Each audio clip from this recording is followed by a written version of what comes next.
Hey everybody, Ken Satkunam, North Star Technology Group. Welcome to the Boardroom. We are on, I can't believe it, episode 17 already. And since we do these twice a month, what is that? I don't know, 6.5, 7, 8 months. Um, so I just want to introduce myself. For those of you that don't know, I'm Ken Satkunam. I'm the owner and founder of North Star Technology Group.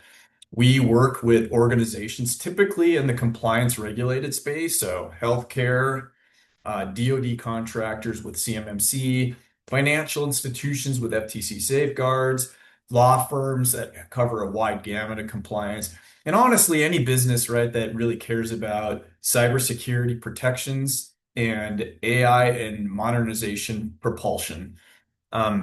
So secure the foundation, then accelerate is going to be kind of a ongoing theme that you're going to hear from me today. So hold on to that. But what I will promise you for the next, I don't know, 30 to 40 minutes or so, no fluff, hopefully no buzzwords, and nothing that you can't act on. I'm going to show you something that's changing how your customers, your buyers are finding you right now, and hopefully give you a clear picture of what to do about it if it isn't in your favor.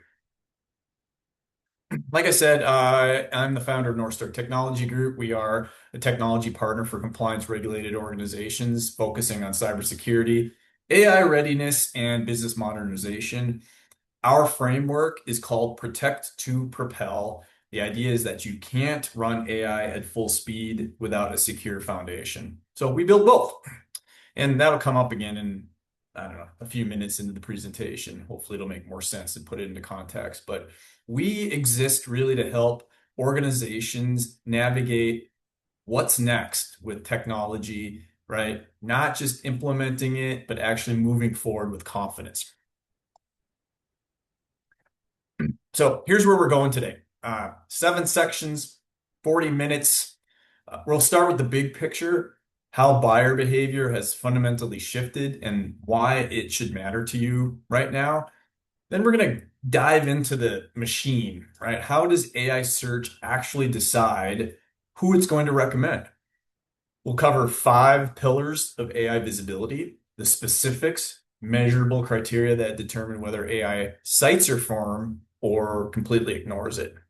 Then I'm going to have you open up your browsers and hit ChatGPT or Perplexity. I'm going to have you do some searching for your organization and see kind of where you guys line up. And then there's a section in the middle that most people are expecting, and honestly, it might be the most important thing that we cover today. I won't spoil it, but you'll see.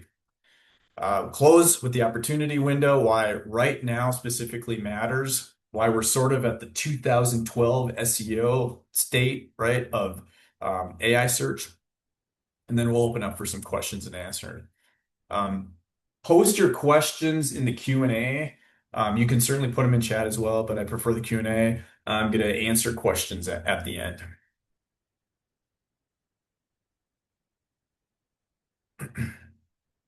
More than 60% of your buyers, they're opening ChatGPT, Perplexity, or Google AI Overview, maybe Copilot, and they're asking it, who should I call for this particular problem that I have right now?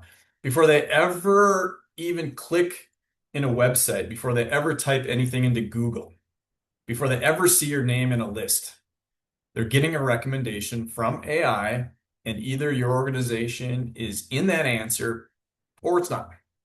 And right now, for most organizations in this room, it probably isn't. And that's not a maybe. That's what we see consistently when we run these assessments.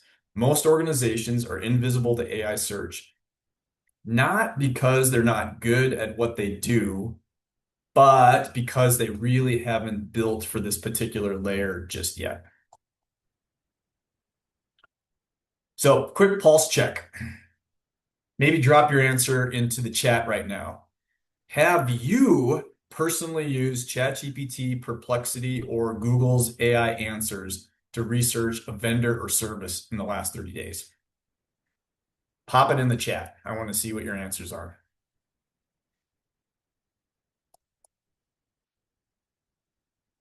Got some yeses.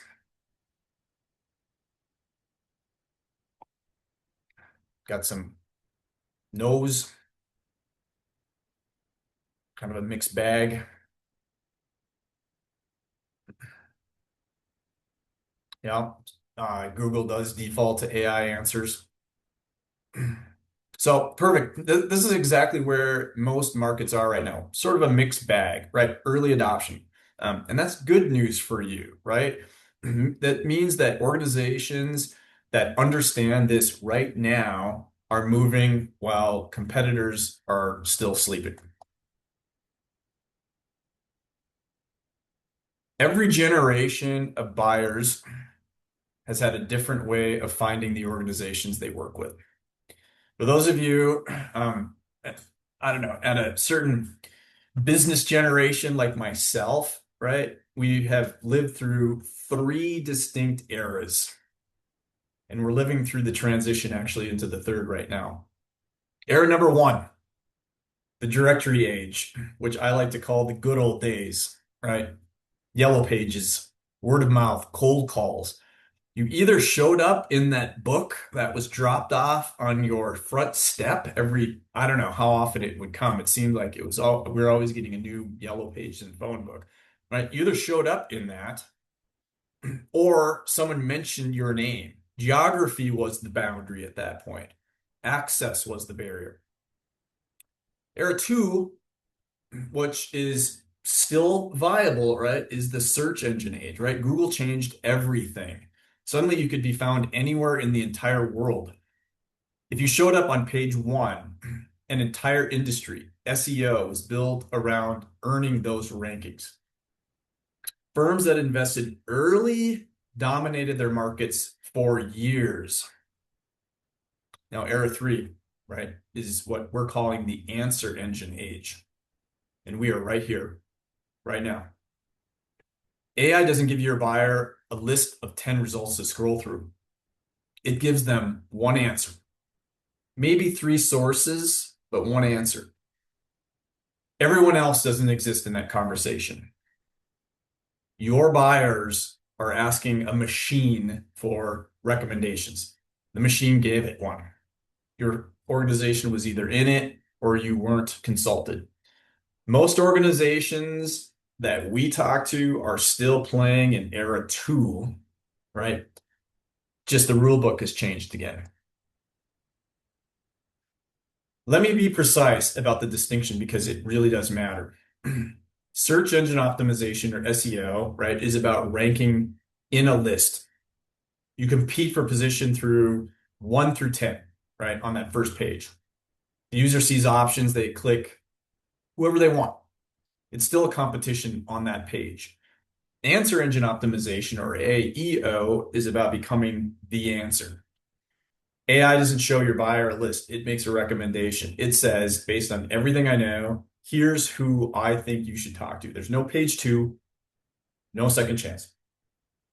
The platforms running in your buyer's hands right now, ChatGPT, Perplexity, again, Google AI overview, right? Microsoft Copilot, different interfaces, right? But same fundamental dynamic. One answer, handful of citations, everyone else is invincible. Now, here's the thing I want to be clear about. AEO does not replace SEO. It just layers on top of it. Your SEO investment is still important and valuable, but it's no longer sufficient on its own. And right now, most organizations have zero AEO strategy. Here's what's actually happening when a buyer asks AI to recommend an organization like yours. AI runs what I call a three-layer trust test, and it does this in milliseconds across billions of data points. Layer one is access. Can AI crawlers physically read your website? I know this sounds basic, but it's where a shocking number of organizations fail. Technical settings, outdated configurations, coding choices for the website all silently block AI bots entirely. The crawler can't get in, the conversation is over even before it starts. Layer two, helpfulness. Does your content actually answer questions that your buyers are asking? Not does your website exist, but does it contain useful, specific, relevant answers to real questions that your buyers are asking. AI rewards content that helps. It ignores content that positions, and we'll talk a little bit about what that means. Layer three is trust. AI doesn't just read your website, it reads the entire web. It asks, do credible third parties confirm that this organization is real, reputable, and authoritative? Reviews, directory listings, press mentions, case studies, speaking engagements, right? All cited elsewhere. All of this feeds this trust layer. Fail any one of these layers and you're out of the recommendation. Not ranked lower, not buried on page 2, out.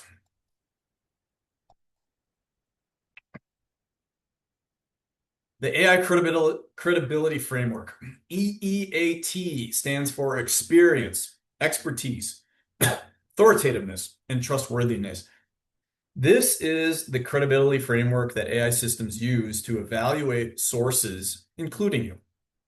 Starts with experience. Have you actually done the work that you claim to have done on your website? Not just claimed, right? Actually done it. AI looks for evidence. Could be case studies, project descriptions, client results, testimonials, basically proof of work. Number 2, the E, expertise. Do your people actually know their field? Here's the part that surprises most organizations. AI looks for named, credentialed authors on your content. A post published by the North Star team carries almost no weight. A post published by the CEO and founder with a LinkedIn profile, listed certifications, verifiable credentials carries a lot. Authoritativeness. Are you recognized by others in your space? This is the citation layer. Directory listings, press mentions, industry publications that reference your work. Other websites that link to you for your expertise. AI is looking for that external validation, right? Not just you saying that you do these things and are good at it, right? Others saying that about you. And finally, trustworthiness. Are you who you say you are? Consistent business information across the web, real reviews, no red flags on how you present yourself online. The insight here is that AI doesn't just read your website. It reads everything the web says about you. And for most organizations, what the web says really isn't much. The 3-layer trust test and the EEAT translate into 5 specific measurable pillars of AI visibility.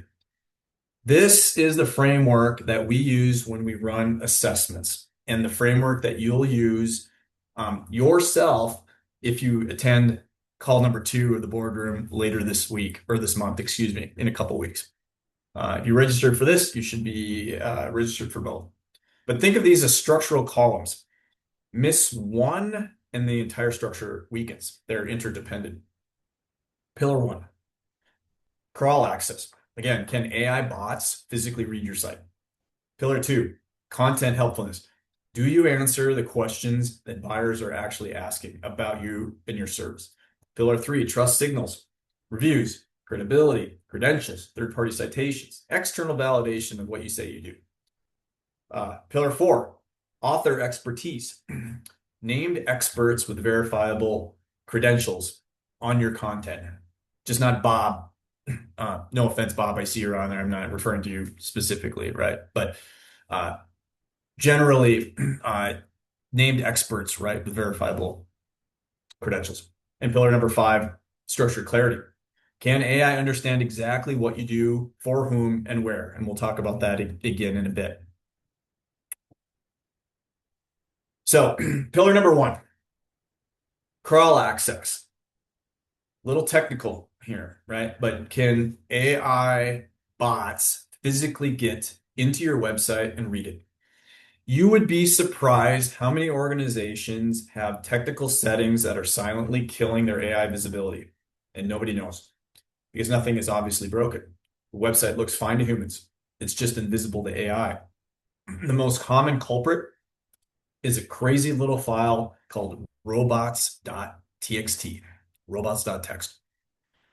That file is a set of instructions your website gives to automated bots about what they are allowed and not allowed to access on your website. Most organizations set this up years ago and never touched it again. We recently ran an assessment for an organization, good organization, solid website, been around for 15 years. Their robots.txt had one single line, disallow colon slash. That one line told every single AI crawler on the internet, including every single AI system, to stay out. They weren't welcome. They were completely invisible to AI search for the better part of 2 years. Nobody told them, right? Because nobody was looking. The fix took an hour. The impact was immediate. Other culprits, JavaScript heavy sites where content only renders for human beings, not bots. No sitemap, right? Or an outdated sitemap that points to broken URLs, pages you don't have anymore. Slow page loads that cause crawlers to time out and give up. Pillar one is your access pass. Without it, the other four pillars don't even matter. Pillar two, again, content helpfulness. And this is one where I see the most immediate pain at the same time, the most immediate opportunity. Let me read you something and tell me if this sounds familiar to you. We are a trusted full service partner with over 20 years of experience delivering innovative solutions to help our clients achieve their goals. Sound familiar? Ever seen that? Is it on your website? I'm sure it was on everybody on this, including ours. AI scores that a near zero because it doesn't answer a single question anyone's actually asked. AI is a question answering machine. It got popular because when someone asks it something, it answers. When it needs to recommend a firm, it looks for firms that have answered the question your buyers are asking. If your website is full of positioning language and empty of actual answers, you are invisible. So what does AI reward? A page titled, "What should you look for when hiring a lawn care company in Moorhead, Minnesota?" With a clear structured answer, FAQ, sections, decision frameworks, how-to guides, content that says, here's a real question, here's a real answer. And the good news is this is the most fixable pillar. You don't need a website overhaul to fix this. You just need 10 or so well-structured pages that directly answer the question your buyers are asking AI. And here's the thing, you guys already know what those questions are. You answer them during every single sales call, right? The final three pillars are all about how AI verifies you from the outside looking in, right? Pillar three is trust. AI triangulates your credibility across the web, looking at your Google reviews, not just whether you have them, but how many, how recent, checks directory listings. Are you on Clutch, on industry-specific directories, on Google Business Profile? It looks for press mentions, third-party citations, case studies referenced somewhere else, probably linking back to your website.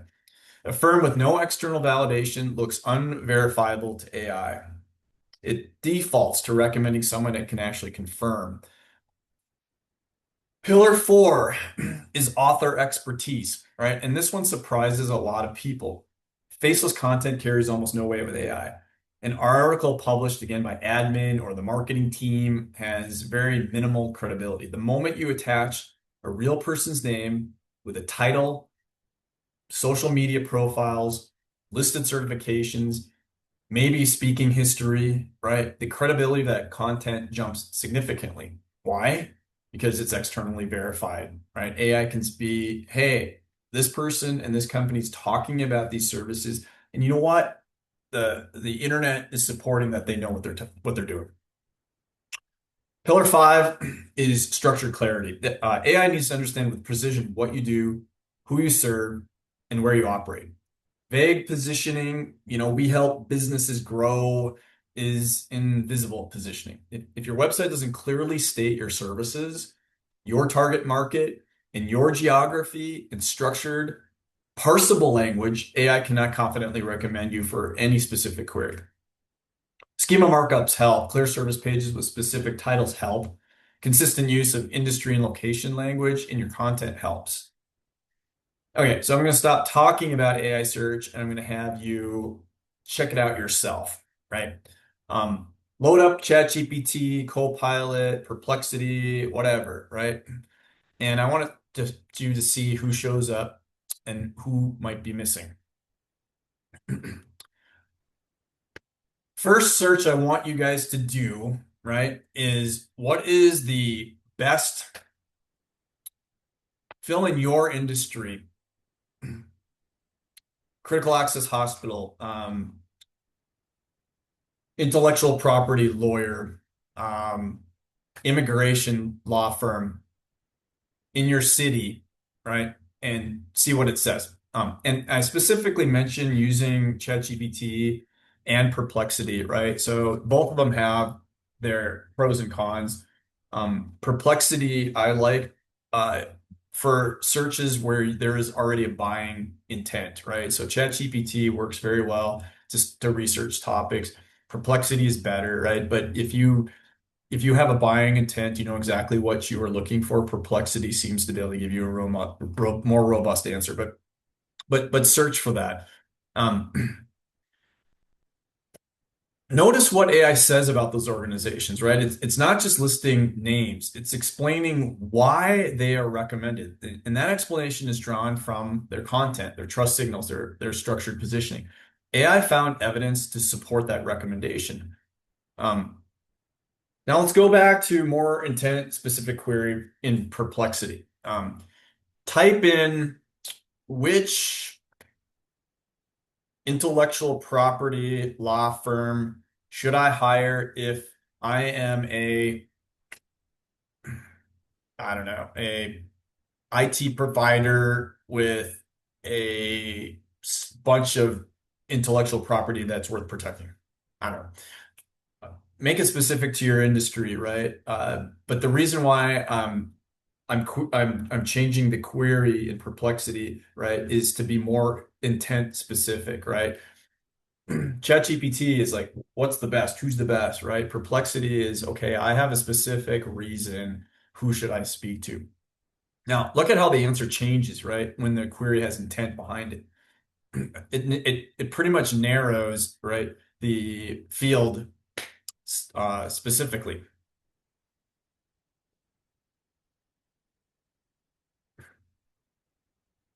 Did your organization show up? Um, this stuff is relevant to North Star right now, right? We recently just completely rebuilt our website, right? So if you go to northstartechnologygroup.com right now, right, it is a brand new website. I am working with our developers, right, on fixing a bunch of things with the technology in the background, right? But if you look at that, right, you're going to see a few things that make sense. We are very, very specific um, on who we serve and what we do. You're going to find articles and industry pages, right, that answer specific questions, right, that our target market asks. You're going to see some trust signals around testimonials. You're going to see author credential, right? Typically me that writes these articles and the content, right? But you're going to see a lot of those four or five pillars. And going back to the beginning of this, right? You know, there's a lot of tech that is involved, right? And the two biggest problems that we had right off the bat are the two that I mentioned right away. Robots.txt needing to be updated to allow AI crawlers and JavaScript, right, being prevented renderings so AI couldn't see it, right? So we had to go through an entire process to do this. And at the end, of course, I'll give you guys an opportunity to talk with us or meet with us so we could go over exactly what we did. But if you search for your organization, did you guys show up? If your organization showed up, great, right? You have something to build on. The question now is how strong is that foundation? And where do you double down, right, before your competitor catches up? It's an arms race. If your organization did not show up, you're essentially invisible to a growing share of your buyers, not because you're not good at what you do, but because the criteria that AI is using to make those recommendations are way different than what you've been optimizing for, right? But it's a fixable problem. Now, look at the organizations in your queries, right, that did show up. They didn't just get lucky, right? Every single one of them earned those citations through specific measurable work, helpful content, strong external trust signals, clear structured positioning, right? Look at those firms, right? Go to their website, walk through their trust signals, their content structure, their author presence, copy that, right? Use that for your organization.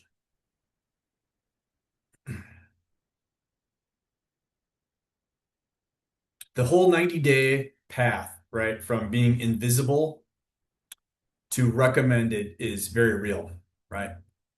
And again, teaser for call two. Hopefully everybody will show up. We're going to try to map that out a little bit in call two. But before we get there, I promised you a section that most people weren't expecting, and here it is. Everything that we've covered so far, whether it's AI search visibility, 5 pillars, right?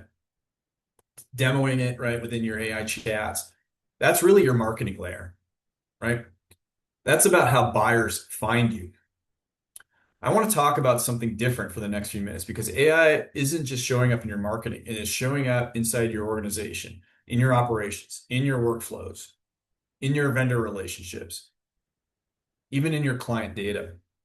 And most organizations have no idea what's actually happening. Let me give you some scenarios, and you guys can tell me how many of these maybe sound familiar. Let's just say your marketing or operations team is using ChatGPT to draft content. Common use case, summarizing documents, analyzing data, they're copying and pasting client information, internal reports, sensitive business data into public AI. Who owns that data? What are your contractual obligations to clients whose information just went into a third-party AI model? Do you have a policy that covers that? Or what about AI-powered phishing emails, right? They are now indistinguishable from real ones. Not click here to claim your prize or the old Nigerian prince stuff, right? We're talking about targeted, personal, professionally written messages that look exactly like they came from your vendor or your colleague. One click by an employee opens the door, right? Unless you have your identity and access controls really locked down. Or what about organizations that have adopted a new AI-powered tool, maybe a scheduling platform, or I don't know, third-party access through your CRM? You know, do you review their data handling policies? Do you know what they're storing, what they're training on, where it lives? For those of you that are compliance regulated, you need to, right? You need to have this stuff managed and controlled, right? You need to have guardrails, data governance. Let's not forget about shadow AI, right? Employees are using AI tools in your business, whether you know it or not. Even if they haven't been approved, they're using them. Tools that may be storing client conversations. Who knows? Your financial data, internal communication. The organizations that rush into AI adoption without securing that foundation first are creating exposure, not efficiencies. This is why we built our framework the way we did, right? Protect to propel. The idea is super simple. You cannot run AI at full throttle without a secure foundation underneath. Trying to do so is like flooring the accelerator without a seatbelt. You might get somewhere fast, right? Or you might have a very, very expensive and traumatic day. Protect side is the foundation. Identity access controls, data governance, AI usage policies, vendor risk management, threat detection. These aren't glamorous things, right? I often talk about how cybersecurity has a reputation problem, how we are sort of the broccoli, right, of technology. Good for you, right? But nobody likes it. They're not really, this isn't really the stuff of marketing videos, right? But this stuff is what allows everything else to run safely. The Propel side, right, is what gets all the attention, right? Gets the selfies, asks for autographs, right? AI powered workflows, right? That could save hours every single week, right? Money back in your pockets. Automation that scales capacity without adding headcount. We talked about AI search visibility, right? That puts you in front of buyers that maybe you hadn't even reached before, right? Or even considered reaching before. Data just decision, data-driven decisions, right? Making very, very quick competitive advantages. One side enables the other. Protection isn't a cost center, right? It is the foundation, right, that allows the acceleration to be real and durable. Firms that skip the protection layer and jump right into AI adoption, they're building on sand. May look fast in the short term, and they may face very uncomfortable reckoning when something goes wrong. But firms and organizations that start with foundation around protection, they move with confidence and eventually actually move faster in the long run. So I want to ask you guys something, and I want you to answer it honestly, just yourself, right? You don't have to talk about out loud. Do you know what AI tools your employees are using right now? Not what you approved, but what they're actually using. Are you tracking? Are you monitoring? Can you report on that? Do you know whether your cybersecurity posture is built to support AI connected systems? Do you know where your data governance gaps are? Do you know which automation opportunities would move the needle most for your organization's profit? And ultimately, do you know what's standing between you and running AI with real confidence? Because we're really, really right now in the early adoption, right, for a lot of this stuff, including AI search visibility, right? And this is a window that closes. So let's think back to 2012. The firms that invested in SEO early, that built content strategies, earned backlinks, structured their sites for Google, locked in rankings that took their competitors 4 or 5 years to crack. By the time late movers tried to catch up, the early movers had compounding authority and the best slots were already taken. We are at that same inflection point with AI search right now, today. In fact, we are right at that inflection point for a lot of things outside of AI for marketing, right? Most organizations in your markets have not optimized for AI search. Most of your competitors are still running the same website that they had 3 years ago, still focused entirely on Google, still producing the same positioning heavy content, right, that AI ignores. That is a window, a real time limited first mover window.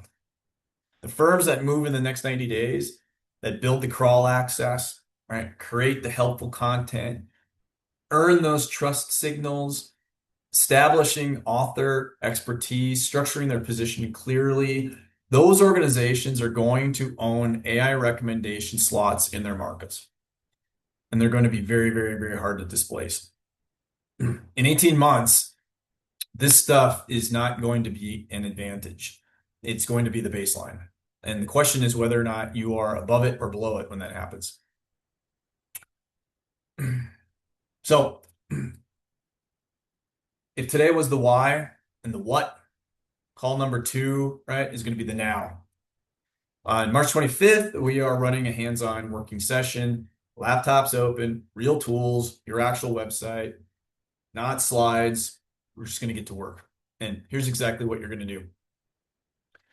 We'll give you a little baseline assessment, right? You'll run your own AI readiness score in real time. You'll see a number across all 5 pillars, right? Not just a guess, an actual baseline. Second, we'll do a little bit of a technical audit. Find the specific barriers blocking your AI from reading and recommending your site. crawl issues, structural gaps, that kind of stuff. Um, Third, we'll talk a little bit about content, right? You guys will work through identifying exactly what content you need to create, why you need to create that, right? Essentially your FAQs, right? And the questions and the answers, right, that your prospects are asking and needing. And fourth, hopefully you'll be able to take this and build out a 90-day plan, leaving this session, right, with a personal action plan, milestone owners and metrics, right, for your organization. The registration is in, I think will be passed out again, but I'm pretty sure that registering for this gets you access to both of those. But I hope to see you on part two, because that's where the rubber really, really meets the road. And of course, there's a lot to this, right? And many of you are like, you know what, Ken, this is so important, so true. We need to do all this stuff. Just don't want to do it. I just don't have time, right? Or maybe I'm not even interested in that. So we have offered the AI growth and profit assessment. It's an evolutionary assessment combined with what we call the business growth and risk assessment, cybersecurity, AI opportunity, right? We have this in as part of a process that we work with your organization to identify, are you ready for AI and what are the opportunities that we can take advantage of once you are. You'd hit that QR code, it should reach my Calendly, book a meeting, and we can talk about what that looks like for you. But I'd like to go into any questions that anybody has. Now is your opportunity.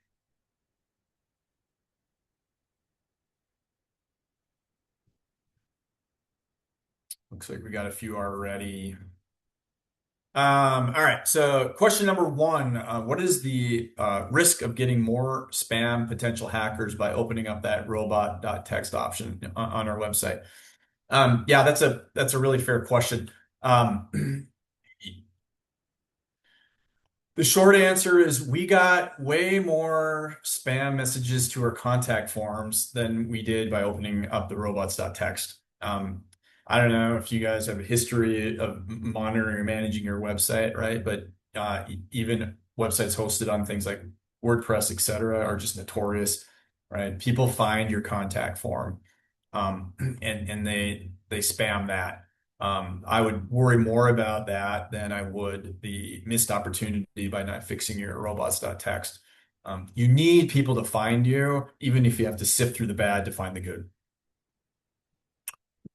Um, our company is nationwide. How can we tailor our FAQs or content that we show up above a competitor that is local to the specific region the customer is searching in? Yeah, that's a super, super good question and common. It kind of, again, I like to, and just for the record, I'm not a marketing professional, right? I'm a technology one, right? But this is the first time where some of this stuff is starting to converge. Um, but often organizations that have a national footprint, which even includes North Star, right? You still need to try to sprinkle in geo content, right, within your posts. You know, you might have some content around, hey, I'm in Fargo, or we're Fargo. We service, you know, Fargo regulated organizations. And then you might have another article or content that talks about how you also serve, you know, Bozeman, Montana, et cetera. So, you know, sprinkling in multiple pieces of content. A lot of organizations, of course, have separate landing pages, right, that can be indexed that are specific, one to the industry or even specific to the geography, right? And of course, being able to have and cite very, very specifics about that organization with landing pages or sub pages can be super, super useful. Um, but ultimately, you need even like having all of the addresses right on your website. We just did an assessment. You know, we keep reassessing ourselves, right? And being able to have all of your physical locations on every single page, phone numbers and email address, but physical addresses, right? So sprinkle it in, get it referenced, sub pages, right, with specific geos or specific niches, landing pages, right, where you're sending people for what we call lead magnets, right? Webinars like this, downloads, And you could have that specific to the location and even specific to the industries. Um, should we be catering to one AI tool over another for this? If so, which one? No, that's a good question. And one of the things, and why our virtual chief AI officer or our AI advisory role is so critical to organizations because all this stuff changes so fast, right? Um, one day, right, Copilot is the darling. The next day, it's Claude. The next day after that, it's ChatGPT, right? So I would never cater to one AI tool for anything, whether it's internal use, automations, or any of these things, right? Use the tools, of course, that work for you, but do not put all of your eggs in that basket. Um, when I talked about the two most common technology problems, right? Robots.txt, in robots.txt, you can allow access to every AI model that you can think of in there, right? So you're not tied to one. The JavaScript rendering has nothing to do with which AI is crawling, but you need to have that robots.txt file reflect allowing all AI to have access. The rest comes to those other pillars, right? External validation, linking back to you, right? Content that's answering your buyer's questions. All of this stuff has nothing to do with the AI model. Um, when do think this AI search window will close? What's the estimated turnaround time to protect so we can propel into AI search? All right, great question. Nobody knows, right? But like I mentioned during this presentation, 18 months from now, a year and a half from now, this is going to be the standard, the baseline.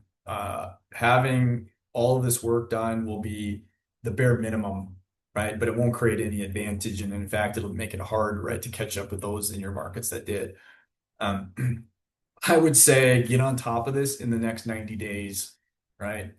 You know, 3 months, 6 months, right? Like get on top of this now, right? And again, this is the AI search piece, which could be run and done independently of the protect to propel framework stuff I talk about. But the second part of that question is, how much time does it take to protect so we can start to propel, right? Well, as part of our AI growth and profit assessment and our chief AI or advisory stuff, right? These things can be built, started to be built somewhat simultaneously, right? But it all starts with a cybersecurity risk assessment and an AI growth and profit assessment, which we've combined into one called the business growth and risk assessment. And essentially, it's where we identify cybersecurity weaknesses, fix those, and then AI risk and readiness items and fix those. Um, how long does it take? It depends on how many gaps you have, right? Organizations that are a little bit more mature obviously will take less time, but this stuff just doesn't go away. Like this is a constant thing, right? Like you don't hire a CIO and be like, okay, CIO comes in there, all right, technology is fixed. I can retire, right? Doesn't happen. It's something that is ongoing, right? But we start with that cybersecurity risk assessment, risk and readiness for AI, fix those problems. Usually we map out a number of months, right? Tackle problems one at a time. And then we, at the same time or simultaneously, identify one workflow, one, right? Not 10, one workflow at your organization, right? That is time friction heavy, repetitive, something that can be easily documented, right? And people hate to do it. I'm sure all of you guys are thinking about, I got this process. This is one thing we do every time, right? Name it, right? You got it in your head. We fix that problem first, right? We solve that. We automate that, right? We review the return on investment for that in time savings, right? People savings. And then what do we do next? Find the second one and we repeat it, right? And then after we fix that, what do we do? You guessed it, right? We find the third one. Start with one, right? It is bite-sized, right? It's much easier to get buy-in from stakeholders that need to provide input, right, to fix that problem. All of this can be done, right, within a pretty short period of time once you're focusing on one problem to solve or one opportunity to take advantage of. Um, Last question that I have right now is with everything moving so quickly, how do we need to be updating our AI, our site for AI search? How often? Okay. Well, again, that's a very, very good question. And so we have a process, right, that we use technology. In fact, we use AI to determine how ready your site is for AI. And that's something that we can run constantly, right? Like we can run it real time. We're building out the technology right now, even that people can check their AI readiness scores from our website. Our dev is working on that as we speak. Um, so it's something that can be constantly updated. And when things start to falter or you start to see your score slip, right, then you act. But I will say that the content, right, one of the trust signals that I was talking about, that should never stop, right? Like you don't just put out a couple blog articles that answer questions that your buyers are having and then just quit doing that, right? Um, so build out that content, schedule the content, keep it coming, right? And you don't need to do a ton, right? Like we're this first pass now that we're doing on our new website, we're doing 12 articles and basically 12 articles a month, right? And we're using AI to generate a bulk of the content, right? Because it is using its own criteria on what it's looking for to get those trust signals, right? And credentials and answer the questions, building out the content, and then you can set that up as a schedule and keep that going. Uh, if you haven't redesigned your website in a while, right, now would be the time. Especially again, you want to be able to be very, very clear on who you serve and what you do, and then have those items around answering questions. Again, think about it as the old days, right? We were positioning ourselves, right, as the best IT company, the best, law firm. We do this stuff. Now it's all about how helpful is our website, right? If somebody went to our website, would they learn something that they probably were looking for? That's the mindset change that your entire website needs to take on. One more. If everyone is using AI to do this, how do we differentiate? Would we all get the same content to be promoting? Absolutely not. Um, uh, and again, you could always utilize the human in the loop, right, to customize it, right? But your content, if you guys remember when we first started doing these silly boardrooms, right? I started out talking about Gigo, garbage in, garbage out, right?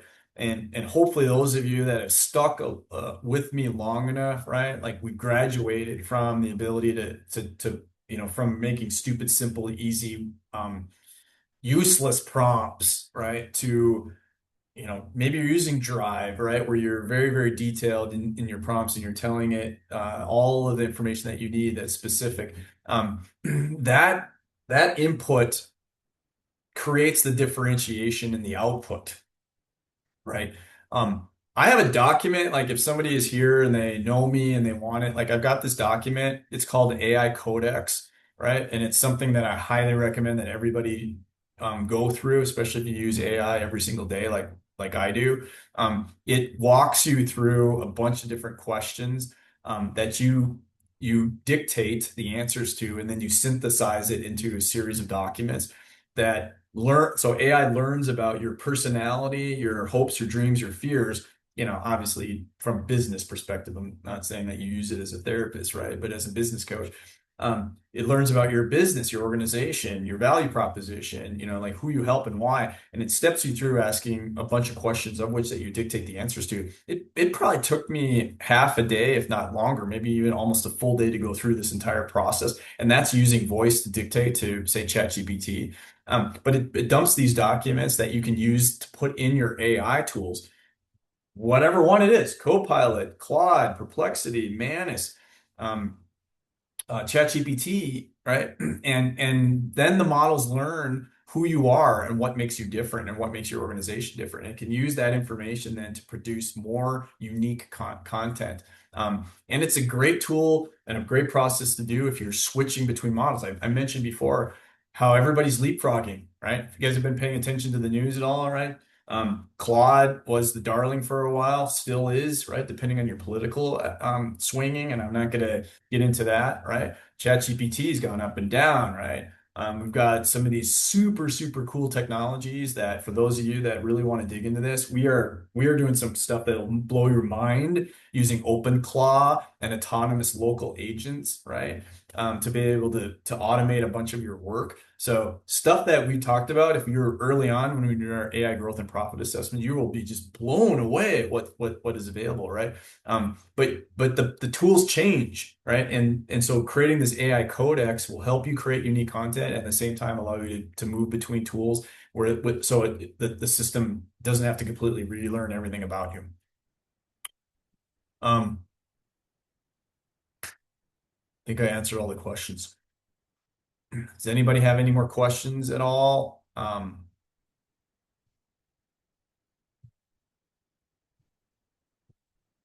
If not, this will be recorded. We're going to be sending out the recording. Um, we just as a fun thought experiment, right? We have a lot of data, of course, with customers that we work with, and we ran kind of an AI search assessment against a subset of that, and we there are some that scored so low.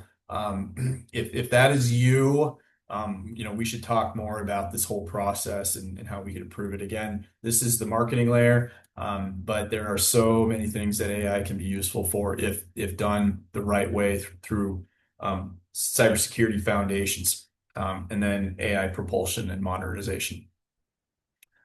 12:58. I know, Amber, you can't talk, but how is that? If there's no other questions, I'm going to let everybody go. Thanks, everybody. Again, please join us for call two. And if you have any other questions, you know how to reach me. Thanks, everybody.